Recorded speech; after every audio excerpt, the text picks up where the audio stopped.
What is up, everybody, and welcome back to Lesser Athletes. My name is Chadwell, and today, like always, another interesting video for you here on the channel. Today, we're doing my King of the Ring predictions.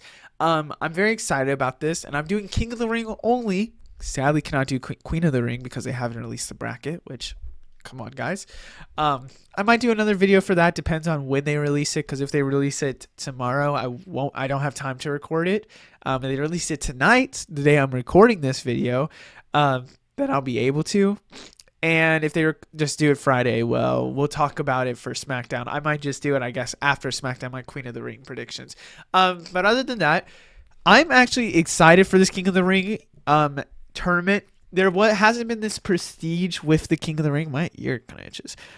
For a while, it kind of just been like a gimmick, especially if you look at the last one with Xavier Woods. Hasn't been as well. I'm really hoping they change that. I really wish they would announce maybe a, title opportunity or something. I think there's still a chance there could be. We'll talk about it. But if not, that's okay. But we have a very good King of the Ring tournament this year. Speaking of that tournament, let's get started. We're going to talk about first the matches that already have happened. And the first one is, of course, Gunther v. Sheamus. You can see already up in the top left that it has happened already. Gunther has won, but I think that was the right decision. I mean, having Gunther kind of be somebody that goes far in this tournament does make the most sense, in my opinion, when it comes to elevating Gunther to the championship status. I mean, we can talk about how great of a match this was because it was an insane match that thought that it could maybe even be deeper into this tournament. Also, having a Sheamus tap out with Gunther has really elevated, I think, Gunther to be this ultimate villain. I said this in my reaction for Raw. A lot of these, like the Ilya Dragunov and Jey Uso, I have a lot of these in my reaction for Raw predictions for this tournament that I'll talk about too here. But they are making Gunther this ultimate villain, having him tap out two people in his last two matches. He's had Sheamus this match, which Sheamus was an incredibly huge one, but he's also had Xavier Woods. And I think Xavier Woods being somebody that was the past King of the Ring might be a hint that Gunther is out here for destruction. Is it too obvious that Gunther is going to be maybe the finalist or a winner here? We'll see. But Gunther is here for destruction, and he was the first one to announce that he would be a part of this tournament. Up next, a match that will happen on a house show, interesting enough, is Kofi v. Ray. Originally was going to be during the Raw, but instead they chose to do it at a house show, which I do understand. It would get more traction. You probably see social medias go higher. You probably see people wanting to go to the show because this is a great match of two legends in the game that they're going to be able to go see at a house show. But ultimately, I'm going to pick Kofi. I talked about this again in my Raw review, but Kofi having the promo explaining that he'll avenge Xavier Woods, that Gunther injuring him and beating him, he was supposed to have a second chance at being at King of the Ring, the two-time King of the Ring winner, but instead Kofi will make him pay for doing this. I do think this is hinting that we will see a win by Kofi against Rey Mysterio. I also think that Rey Mysterio could, and he should be the winner. I think that when we look at overall right now, I think Rey Mysterio probably needs it a little bit more to go higher. I think Rey versus Gunther would be an insane match too. But I do think that we're going to get an interference in some way with Rey. Maybe that is with the Judgment Day. I would be shocked. Maybe it's Carlito. Maybe it's just, I don't even know, like Santos, somebody in there, Legado de Fantasma. I think that chapter is probably ending. I think Judgment Day is probably the bigger one that could happen. But having Kofi go against Gunther just makes more sense right now. Next up, we have Ilya Dragunov versus Ricochet, and Dragunov versus Ricochet was a match that we did not deserve to see on Raw, just in the middle of Raw. It really was something that was main event for Raw or a great PLE match.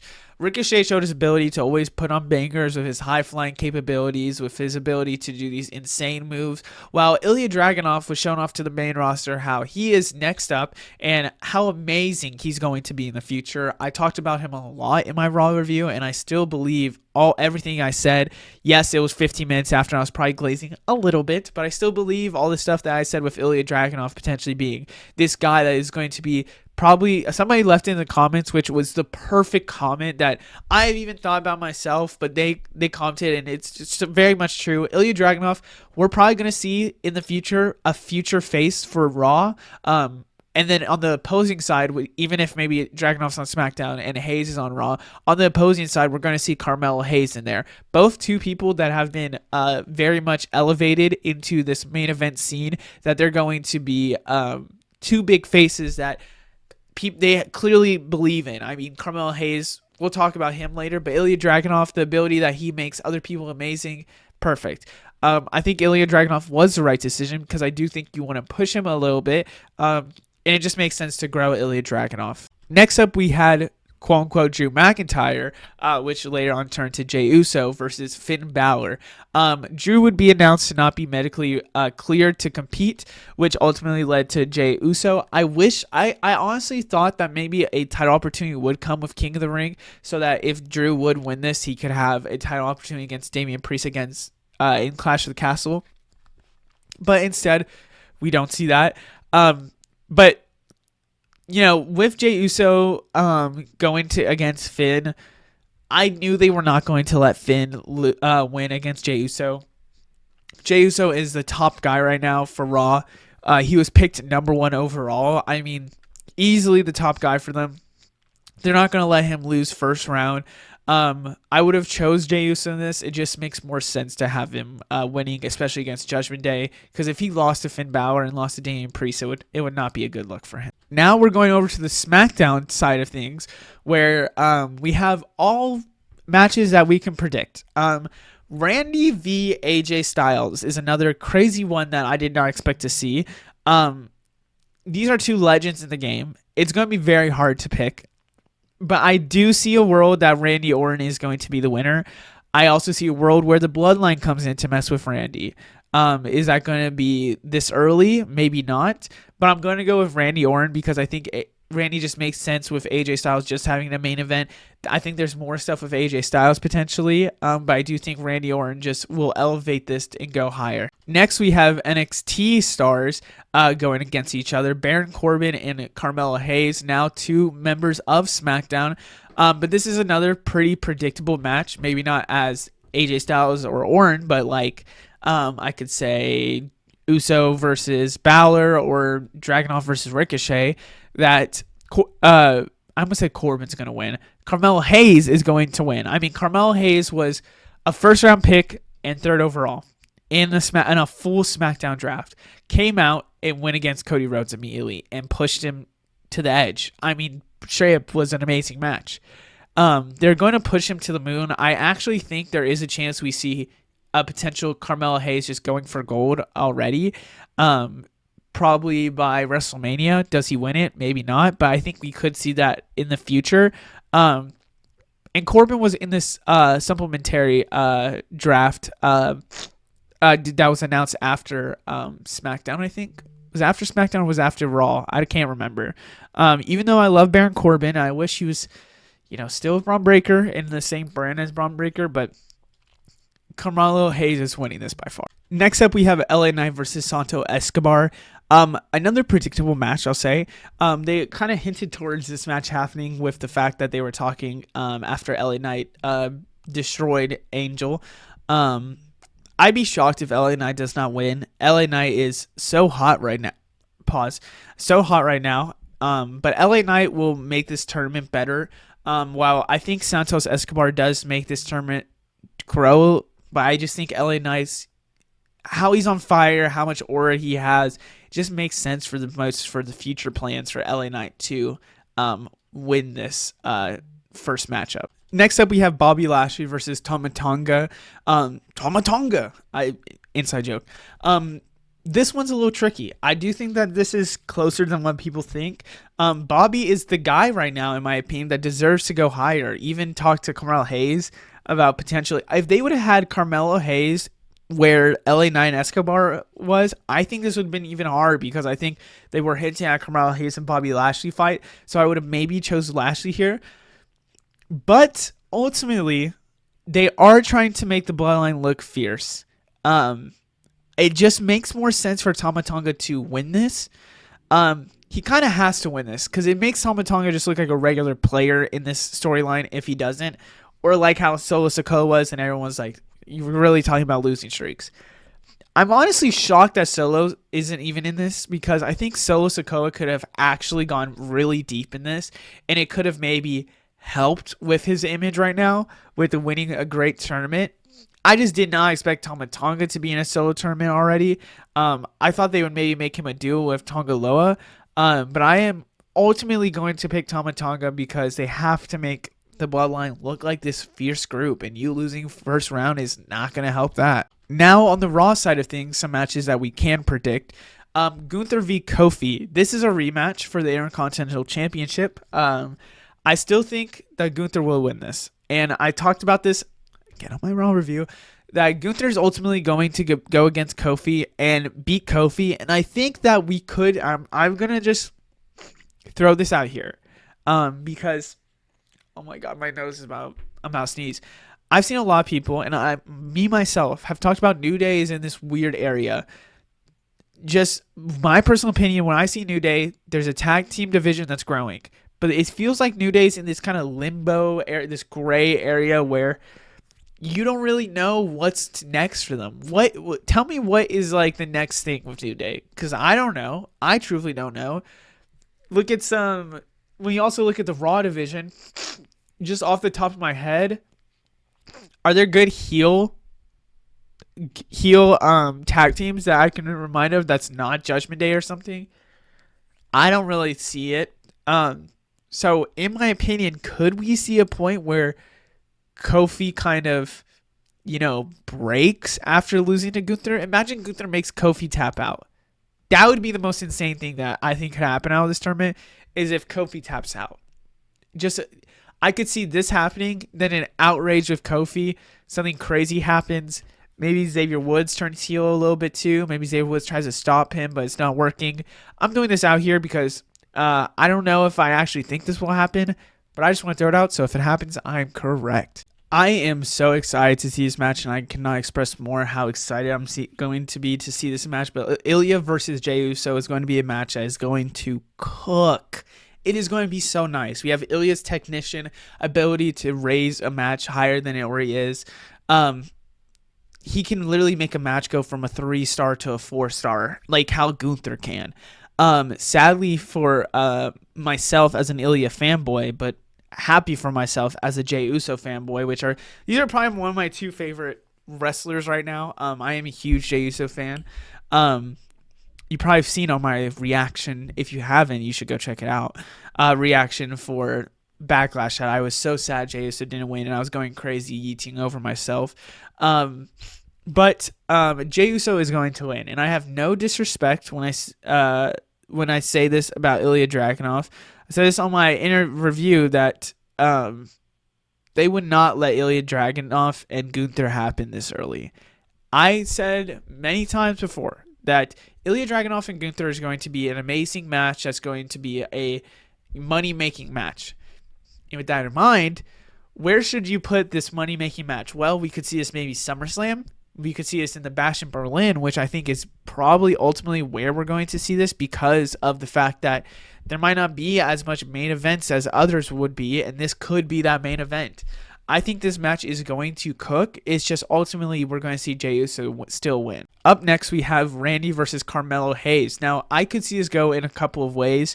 One, I think the Bloodline could just try to get involved and screw Randy. If that happens, then it's going to be really interesting to see what can happen in the future with Randy Orton and the Bloodline and this whole story keep on going. I could also see a world where Randy just straight up, beats Carmelo Hayes due to the fact that Carmelo being a young smartass that would get schooled by an old schooler.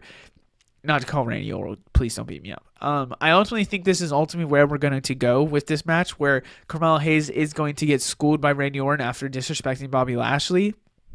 But I do want to say that if they want someone on the lower bracket to win to go to the finals, aka I do think there's some people that are on that lower bracket that could push it. I'll talk about it. I could see a world where they put Carmelo Hayes to win with the Bloodline messing with them. Up next, we have LA Knight versus Tama Tonga. Now, I want to throw some ideas out here because I I didn't really want to say it in the previous thing when I was talking about Randy Orton and Carmelo Hayes, but I do want to just say these because I do think these are great possibilities that could happen. If Randy Orton does lose because of the bloodline to the bloodline against the match to Carmelo Hayes, I think in this next match we're gonna see the bloodline try to get involved, and Randy and KO will stop them, and they will ultimately cost Tama Tonga the win.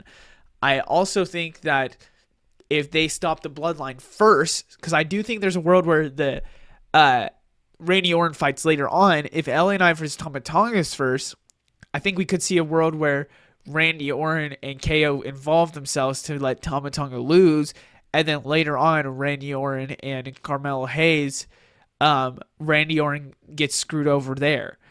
In the end, though, I do think that there's no chance in hell that Tama Tonga goes past this round. But with the bloodline and maybe a story with the bloodline with LA Knight instead, there's a little bit of a possibility. That's the only doubt I'll throw in there, but I do think that LA Knight deserves to go farther in this tournament than just losing to Tama Tonga. This is why I said we have such amazing matches here. Jay versus Gunther, another rematch for the Intercontinental Championship. Interesting enough, already had that with Kofi. And this is the part of the video where I'm going to be very, very bold. I will say this match is going to be very, very amazing. It's going to be very good. That's obviously people can say. But I will say that this will make it some prestigious type of match. Even though Jay could be messed with the bloodline, even the Judgment Day, honestly, I'm going to choose Jey Uso to win. And let me just say some stuff that maybe put some doubt in your head about Gunther winning. Gunther was announced first for this tournament. Even in a Triple H era that has been predictable, are they going to make Gunther, the guy that announced this, fully win it? Because if Gunther goes to the second round, he will win. To the finals, he will win it. Okay? Would we maybe see, with this being another rematch, would we really see Jey Uso lose again? Their top babyface on Raw to Gunther? Would that hurt Jey Uso maybe a little bit? I think it could. Again, also, Jay should have won against Gunther for the Intercontinental Championship if it wasn't for Jimmy. I think, I don't know, if they give the Jay the win he deserves, he's going to be the biggest name on Raw. It could set up even a Jay versus Gunther like actual match later on in life.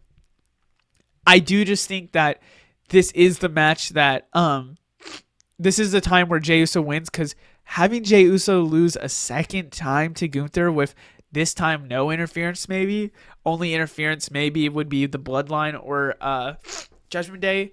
Are we really going to think that's like a good idea? Because I'd rather just see Jey Uso beat Gunther, because I think Gunther is still that higher up guy, but I want to see Jey Uso succeed. Maybe that's the bias in me.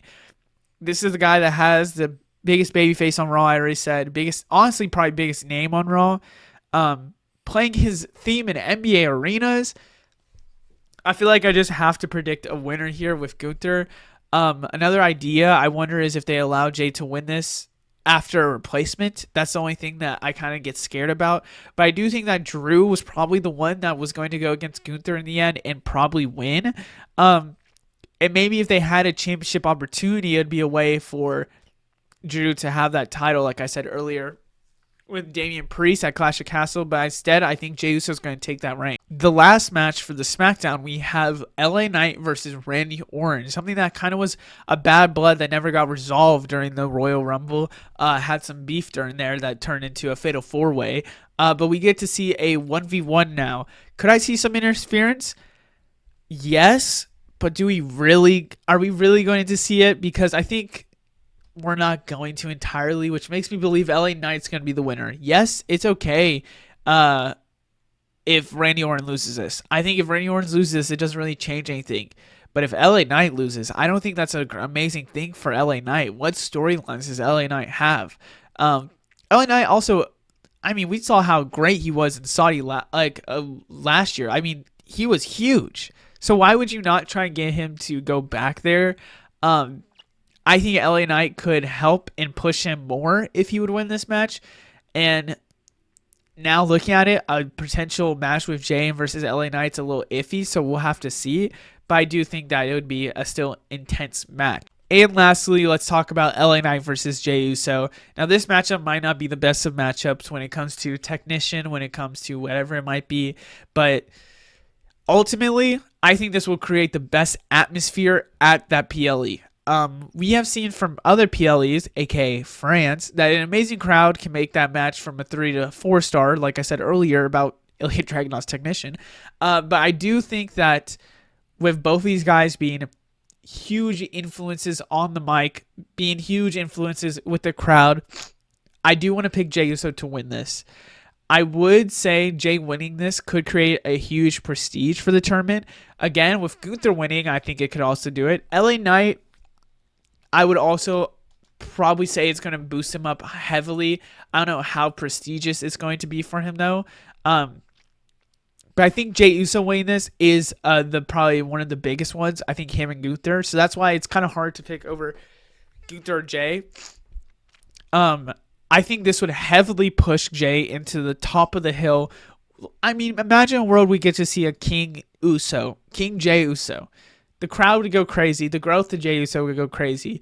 I think he is the number one guy for Raw. I keep saying it, but like you have to think, if they are willing to put all their chips for Jey Uso, what makes you not believe that they would not be able to, pick Jey Uso for Raw? I think there was if there was a championship contender, we would get to see Jay versus Damian again. But for here right now, I think Jey Uso is going to win it all. That's the last of my predictions. I hope you enjoyed this video. Let me know what you think down in the comments below. But other than that, I hope you guys enjoyed, and I will see you in the next one. Goodbye.